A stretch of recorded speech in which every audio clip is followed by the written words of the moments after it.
ఓం సూర్యదేవాయ నమః. Hello guys, this is Pavan. Welcome to my channel walk with Pavan. నేను రీసెంట్గా శ్రీకాకుళంలో ఉన్న సూర్యనారాయణ స్వామి టెంపుల్ అరసవెల్లిని విజిట్ చేశా. మాది శ్రీకాకుళమే కాబట్టి నేను ఇంటికి వచ్చినప్పుడు హైదరాబాద్ నుంచి అరసవెల్లి వెళ్ళి దర్శనం చేసుకున్నా. వేరే ఊర్లో ఉన్న వాళ్ళు ఈ టెంపుల్ని ఎలా రీచ్ అవ్వాలి, ఎక్కడ ఎలా స్టే చేయాలి అని పూర్తిగా చెప్తాను. This temple is called a Suryanarayana temple or sun temple. ఇది మనకి 7వ శతాబ్దంలో దేవేంద్ర వర్మ అనే అతను నిర్మించారు. This is one of the famous sun temple in Andhra state and most visited tourist attraction in Srikakulam district. ఈ టెంపుల్ మనకి విశాఖపట్నం నుంచి 125 కిలోమీటర్ల దూరం అండ్ శ్రీకాకుళం టౌన్ నుంచి 1 కిలోమీటర్ దూరంలో ఉంటుంది. మీరు ఒకవేళ అరసవెల్లి టెంపుల్ ని విజిట్ చేయాలనుకుంటే ముందుగా మీరు బై బస్సు అయితే శ్రీకాకుళం కాంప్లెక్స్ కి రీచ్ అవ్వాల్సి ఉంటుంది మీ హోమ్ టౌన్ నుంచి. అక్కడ నుంచి మీకు ఆటోస్ ఉంటాయి. Per head around 20 to 30 rupees charge చేస్తారు. మీకు టెంపుల్ ముందే డ్రాప్ చేస్తారు. అదే మీరు ట్రైన్లో వస్తే మీకు శ్రీకాకుళం స్టేషన్ అయిన ఆమ్దాల వలసకి రీచ్ అవుతారు. అక్కడ నుంచి డైరెక్ట్ ఆటో బుక్ చేసుకోవచ్చు. ఆ శ్రీకాకుళం కాంప్లెక్స్ కి మీరు బస్సు ఆర్ ఆటో మీద రావచ్చు. మీకు ముందు చెప్పినట్లు శ్రీకాకుళం కాంప్లెక్స్ నుంచి అయితే మీకు ఆటోస్ ఉంటాయి. పెర్ హెడ్ 20 to 30 రూపీస్ అలా ఛార్జ్ చేస్తారు. సో ఆటో మీద టెంపుల్ కి రీచ్ అవ్వండి. నాకు తెలిసినంత వరకు ఈ temple one and only Suryanarayana Swami temple in India. ఇక్కడ మాత్రమే స్వామి వారికి పూజలు జరుగుతుంటాయి. ఒరిస్సాలో కోనార్క్లో ఉంది, కానీ అక్కడ టెంపుల్ క్లోజ్ చేసి ఓన్లీ ఇప్పుడు అది యునెస్కో హెరిటేజ్ మాత్రమే ఉంచారు. మనకి అక్కడ పూజలు ఏమీ అవ్వడం లేదు. ఓన్లీ ఈ టెంపుల్లోనే పూజలు అవుతున్నాయి. ఒకవేళ నేను చెప్పిన ఇన్ఫర్మేషన్ రాంగ్ అయితే ఐఎమ్ సారీ.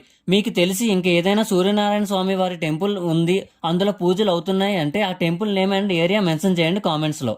ఈ ఆలయంలో ఒక ప్రత్యేకత కూడా ఉంది. అది ఏంటంటే ఈ ఆలయంలో సూర్యకిరణాలు విగ్రహంపై పడతాయి. ఇయర్లో 2 సార్లు ఈ అద్భుతాన్ని చూడవచ్చు. ఒకటి మార్చిలో, ఇంకోటి అక్టోబర్ నెలలో. ఆ రోజు ఉదయం వేళలో భారీ జన సమూహం ఉంటుంది మరియు స్వామి విగ్రహంపై సూర్యకిరణాలు పడడం చూడడానికి దేశవ్యాప్తంగా భక్తులు వస్తారు. ఈ టెంపుల్ టైమింగ్స్ విషయానికి వస్తే మార్నింగ్ 6:30 నుంచి మధ్యాహ్నం 12:30 వరకు, మళ్ళీ మధ్యాహ్నం 3:30 నుంచి రాత్రి 8 వరకు ఓపెన్లో ఉంటుంది. ఇక్కడ మీరు మీ యొక్క స్లిప్పర్స్ పెట్టి టెంపుల్లోకి ఫోన్స్ ఎలా ఉండవు కాబట్టి ఇక్కడ ఫోన్స్ అండ్ లగేజ్ బ్యాగ్స్ ఇచ్చేసి దర్శనంకి వెళ్ళండి. ఇక్కడ మీరు చూస్తే 100 రూపీస్ టికెట్ ఉంటుంది. ఇది తీసుకుంటే గర్భగుడి లోపలికి ఎంట్రీ ఉంటుంది. అక్కడ పూజ చేసి పంపిస్తారు. ఇది ఓన్లీ మండే టు సాటర్డే ఉంటుంది. చెప్పానుగా సండే ఎక్కువ రష్ ఉంటుందని. సో ఆ రోజు అవ్వదు. ఒకవేళ వచ్చినా 300 రూపీస్ టికెట్ ఉంటాయి. మీకు ఈజీగా దర్శనం అయిపోద్ది. ఆ టికెట్ తీసుకుంటే మీకు గర్భగుడి లోపల కూడా ఎంట్రీ ఉంటుంది. ఇంకా మీరు ఇక్కడ ఎవరైనా గుండు ముక్కు తీయించాలనుకుంటే నేరుగా అటు వెళ్తే మీకు ఆ ప్లేస్ వస్తుంది. పెర్ హెడ్ 40 రూపీస్ తీసుకుంటారండి. ఇక్కడ మగవాళ్ళకి ఆడవాళ్ళకి అందరికీ బట్టలు చేంజ్ చేసుకునే రూమ్ ఉంటుంది. సో మీకు ఏ ఇబ్బంది కలగదు. ఇదిగోండి, ఇదే కొలను. ఇక్కడ మనకి రథసప్తమి రోజు స్వామివారిని ఒక పడవలో ఊరేగింపు అవుతుంది. ఇక్కడ శ్రీకాకుళంలో రథసప్తమి చాలా గ్రాండ్గా జరుపుతారండి. అంగరంగ వైభవంగా జరుపుతారండి. శ్రీకాకుళంలో ఎన్ని ఉన్నా అరసవెల్లి టెంపుల్ అనేది ఫేమస్. ఇక్కడ ప్రతి ఒక్కరూ స్వామివారిని పూజిస్తారండి. శ్రీకాకుళంలో చాలా టెంపుల్స్ అండ్ ప్లేసెస్ ఫేమస్గా ఉంటాయండి. అందులో కొన్ని శ్రీకూర్మం, శ్రీమొకలింగం, కళింగపట్నం బీచ్ ఎక్సెట్రా. ఎవరైనా వేరే ఊరు నుంచి వచ్చిన వాళ్ళు ఇవన్నీ చూసుకొని తప్పకుండా వెళ్తారండి.